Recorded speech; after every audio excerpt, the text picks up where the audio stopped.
আসসালামু আলাইকুম। আমরা সকলেই ইতিমধ্যে অবগত হয়েছি আজকে ভোর ৬টায় রাজধানীর এভার কেয়ার হাসপাতালে বিএনপি চেয়ারপারসন এবং বাংলাদেশের প্রথম নারী প্রধানমন্ত্রী, সাবেক ৩ বারের প্রধানমন্ত্রী বেগম খালেদা জিয়া তিনি তার শেষ নিঃশ্বাস ত্যাগ করেছেন এবং এর সাথে তার দীর্ঘ রাজনৈতিক ক্যারিয়ারেরও আসলে সমাপ্তি ঘটেছে। আমি বেগম খালেদা জিয়ার মৃত্যুতে গভীর শোক প্রকাশ করছি এবং আল্লাহ তালার কাছে দোয়া করি যাতে আল্লাহ তালা তার পরিবার এবং আত্মীয় স্বজনদের এই শোক সইবার মতো ক্ষমতা দেন এবং আল্লাহ তালা যেন বেগম খালেদা জিয়ার ভুল ত্রুটিগুলো মাফ করে দিয়ে জান্নাতুল ফেরদাউস নসিব করেন। আসলে বাংলাদেশের রাজনীতিতে বেগম খালেদা জিয়ার নামটি হচ্ছে অপূরণীয় একটি নাম। বাংলাদেশের ইতিহাসে বেগম খালেদা জিয়ার গুরুত্ব অপরিসীম। বাংলাদেশের রাজনীতিতে উনি অনেক গুরুত্বপূর্ণ ভূমিকা পালন করেছেন। বিশেষ করে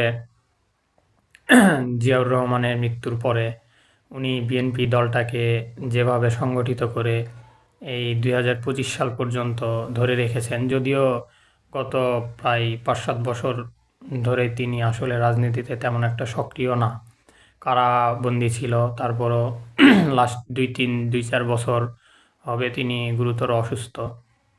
তারপরেও জিয়াউর রহমানের মৃত্যুর পরে আপনার এই ২০০৬ সাল পর্যন্ত এই দীর্ঘ সময় তিনি একক হাতে যে এত চড়াই উতরাই পার করে বিএনপি দলটাকে এই পর্যন্ত নিয়ে এসেছেন, সংগঠিত করে রাখতে পেরেছেন, সারা বাংলাদেশে এত বড় একটি সংগঠনকে যে তিনি এক হাতে সামলিয়েছেন, এটাও আসলে অনেক বড় একটি কৃতিত্ব তাকে দিতেই হয়।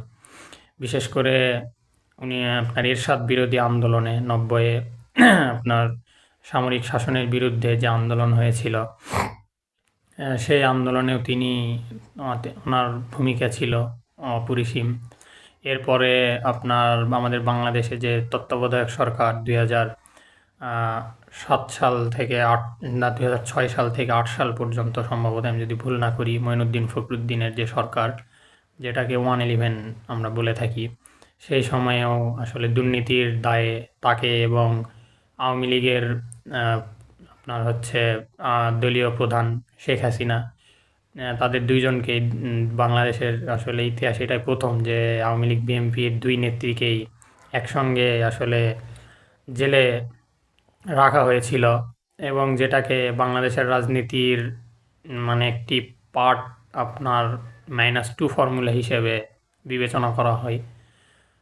তো পরিশেষে আসলে বাংলাদেশের জন্মের পর থেকে এখন পর্যন্ত প্রায় প্রত্যেকটি রাজনৈতিক আন্দোলনেই আসলে তার ভূমিকা অপরিসীম ছিল এবং গণতন্ত্রের জন্য তার যে লড়াই সংগ্রাম, সেটা আসলে অনেক গুরুত্ব বহন করে এবং ওনার মৃত্যুতে আসলে বাংলাদেশের রাজনৈতিক অঙ্গনে একটি শূন্যতা তৈরি হয়েছে, মানে জাতীয় রাজনৈতিক অঙ্গনে একটি শূন্যতা তৈরি হয়েছে, এটাও বাস্তব।